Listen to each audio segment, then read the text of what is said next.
Think of your Kubernetes cluster as uncrackable, you might want to reconsider. Hey Pixlers, it's Michael Haddon.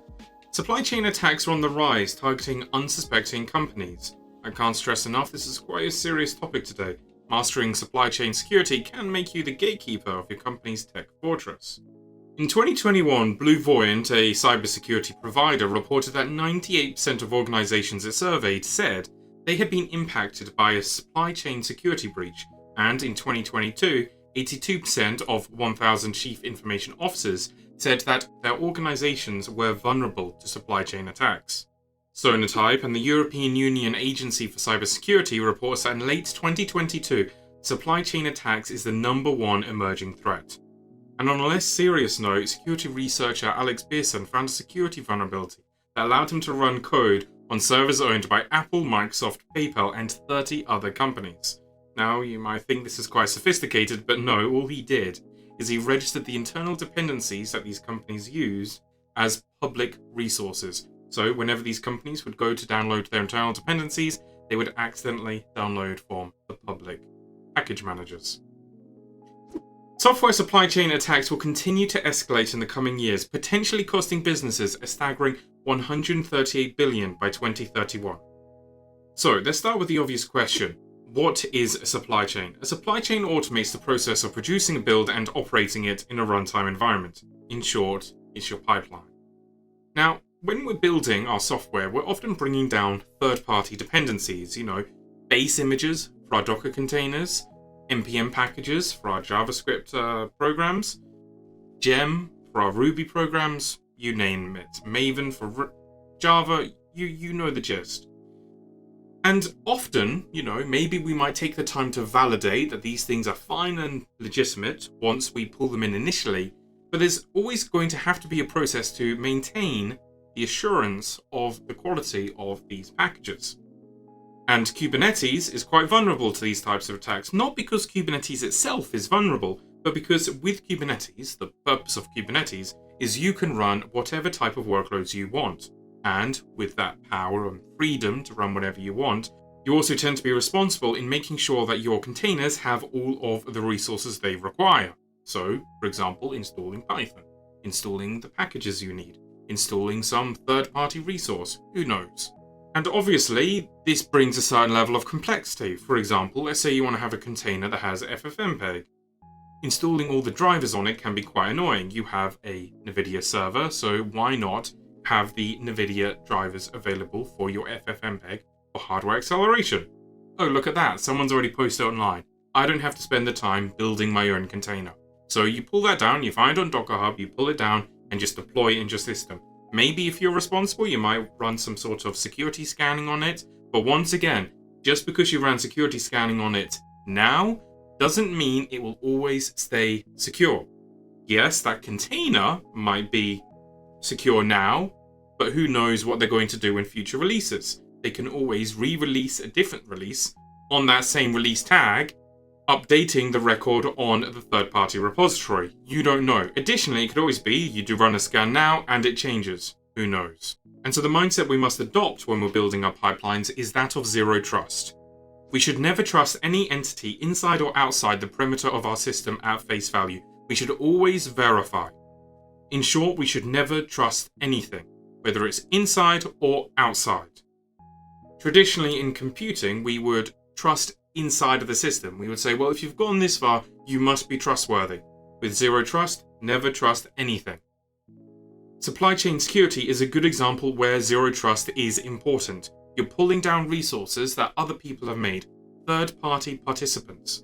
You need to ensure that those things are secure. You should not trust them. So it's easy to berate the fact into you that you shouldn't trust people online. However, let's start with some good practices. And let's start with this by just saying something obvious. Linux isn't that hard. Whenever you want to install something, set up a container, you can always find tutorials online. Tutorials dating back 30 years, explaining in detail how to install various tools into your system. If you need a curl container, you don't need to depend on some random curl container you can find online. It's as simple as just finding a base image, installing curl with its package manager, and cleaning up any resources, like for example cached package manager resources, and bam, you've got a perfect curl image.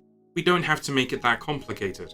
And in general, most images I've seen people pull from online are things that could be written easily in 5 minutes by, well, a junior, to be honest with you. So let's just get into the mindset. It's not that hard. We can do it ourselves. Obviously, sometimes you may want to trust an organization. It may be nice just to say, okay, I'm going to trust the Postgres organization. However, we'll come back to that when we talk about the security side. Let's talk about some good practices when we're building our containers. First of all, keep them simple. Try to have a container which has one goal. I've seen these massive fat containers I've seen people make before. I've seen containers measured in the gigabytes, as I'm sure many of you had. And when people are pulling them down for the build process and they start coming to me, why is my build process slow? Yeah, you know it's because of that 10 gigabyte image, right? So, keep it simple. A container does, for the most part, one thing. Don't try and overcomplicate it. Don't try and add all these random dependencies you don't need. Keep it simple for the goal you have for that container. And don't fill it with fluff. Just random install, random dependencies. Just really seriously keep it simple. Also, minimize your footprint and select good base images. You really need that fat Ubuntu base image. It will be full of random dependencies that you should ultimately keep track of. Additionally, it will be slow to pull down, especially when you're trying to scale things up. I highly recommend you try and scale that down. Sometimes you have Ubuntu Slim, Debian Slim. But also seriously consider Alpine. Now, Alpine may not be fit for every project because, for example, it uses libc rather than glibc, which ultimately means it's usually more performance, but it's less compatible. So I highly recommend you to try Alpine and see if your system can run fine with it, because if you can, it's a benefit. It's a fraction of the size. However, Alpine still comes with a shell installed in it. Do you really need a shell?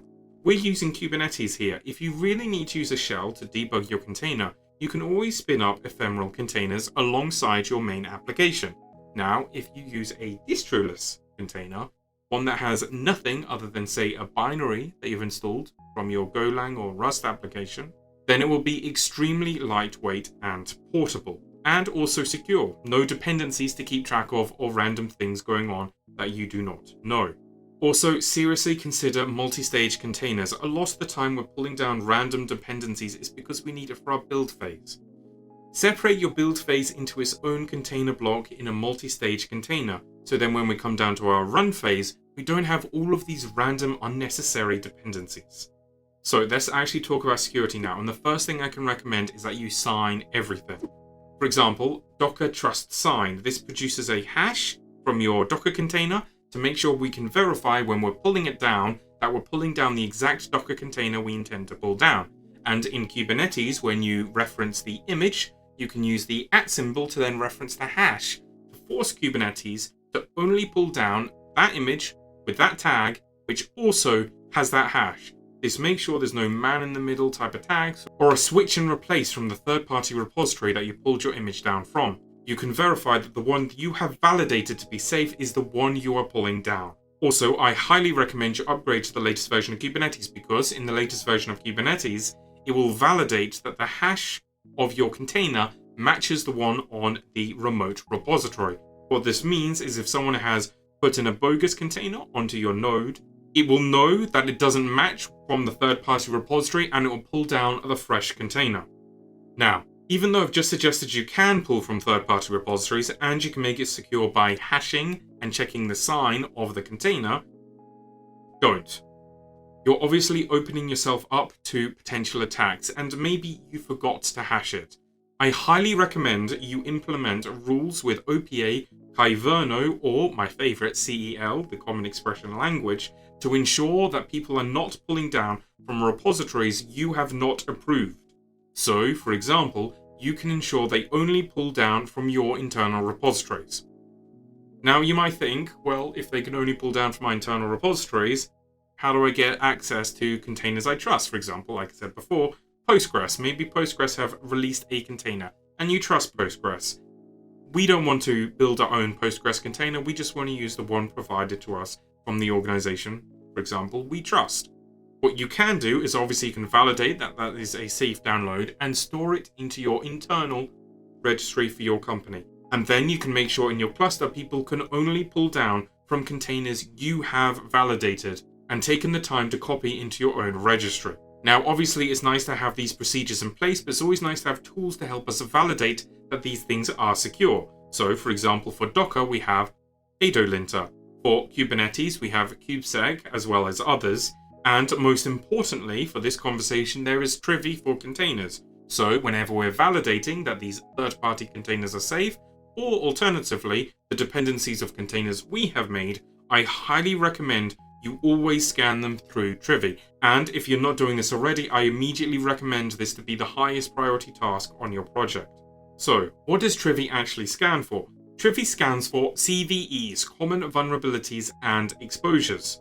It scans multiple databases, including the NVD, the National Vulnerability Database, the Red Hat Security Data, the Debian Security Tracker, the Alpine SecDB, and the Ubuntu Security Tracker, as well as many others. This then produces a nice report in your terminal where you can see all of the different vulnerabilities your system potentially has.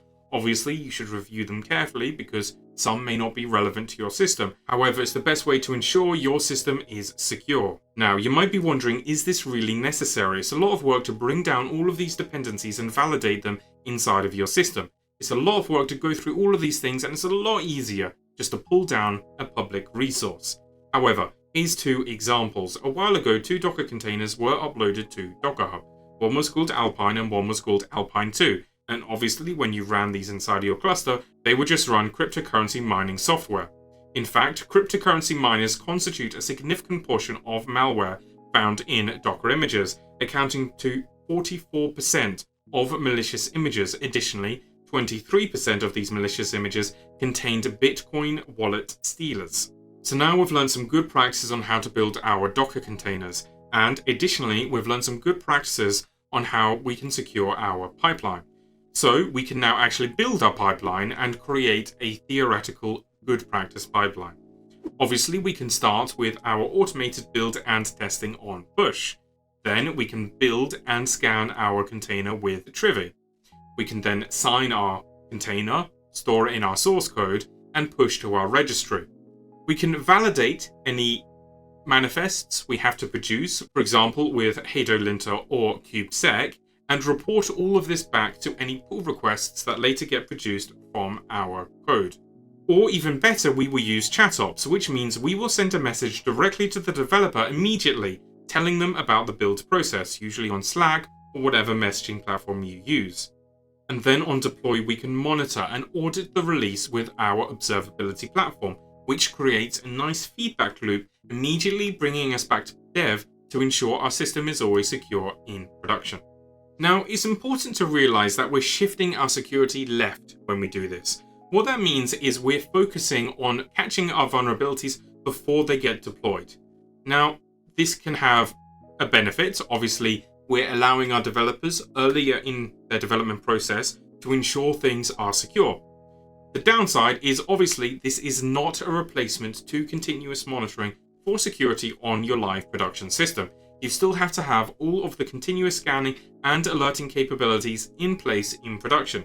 This is in addition to and not in replacement of. We still need to use tools like Falco, Sysdig, or Aqua Trivy, which produce real-time intrusion and anomaly detection within our cluster. Then we can ensure that even if these containers change, for example, it could be that our previous scan didn't find any vulnerabilities, but maybe there was a vulnerability. Maybe it just wasn't publicly known yet. And now when it's in production, it can be picked up even though the CVE is released later. So we need to have both to work in tandem, and that's when you can have a real secure system. However, the purpose of this conversation is not to talk about these real-time security tools. I will actually make another video in the future which highlights how we can utilize these tools in our Kubernetes cluster. So I hope you found this video really interesting, and thank you so much for checking it out. As always, I hope you guys have a lovely day. Cheers.